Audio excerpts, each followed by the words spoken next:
மேல்மாகாண வடக்கு குற்றப்பிரிவினரால் மித்தனிய தலவாவில் உள்ள காணி ஒன்றில் மேற்கொள்ளப்பட்ட சுற்றிவளைப்பில் சுமார் 50,000 கிலோகிராம் ஐஸ் தயாரிப்புக்கு பயன்படுத்தப்படும் ரசாயன பொருட்கள் கண்டுபிடிக்கப்பட்டுள்ளன.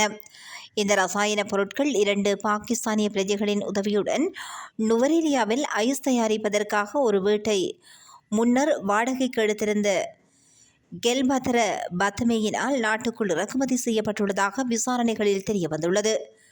பெக்கோசமன் என அறியப்படும் சந்தேக நபர் ஒருவரிடம் மேற்கொள்ளப்பட்ட விசாரணைகளின் போது கிடைத்த தகவலின் அடிப்படையில் இந்த சுற்றிவளைப்பு மேற்கொள்ளப்பட்டதாக ஊடகங்கள் தெரிவித்துள்ளன.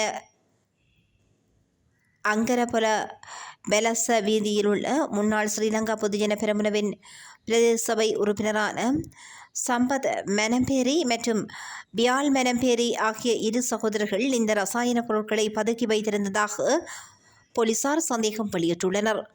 சம்பவ இடத்திற்கு சென்ற விசாரணை குழுவினர் போலீஸ் விசாரணைகள் குறித்து தகவல் கிடைத்ததை அடுத்து சந்தேக நபர்கள் இந்த ரசாயன குப்பைகளை வாகனம் ஒன்றில் கொண்டு சென்றுள்ளதாக தெரிவிக்கப்படுகிறது. அதன் பின்னர் சகோதரர்கள் இருவரும் தப்பியோடியுள்ளனர். மீட்கப்பட்ட ரசாயன பொருட்களின் மூலம் சுமார் 200 கிலோகிராம் ஐஸ் தயாரிக்க முடியும் என்றும் அதன் மதிப்பு சுமார் 2 பில்லியன் ரூபாய் என மதிப்பிடப்பட்டுள்ளதாகவும் போலீசார் தெரிவித்தனர். மேலதிக விசாரணைகள் தொடர்ந்து நடைபெற்று வருகின்றன.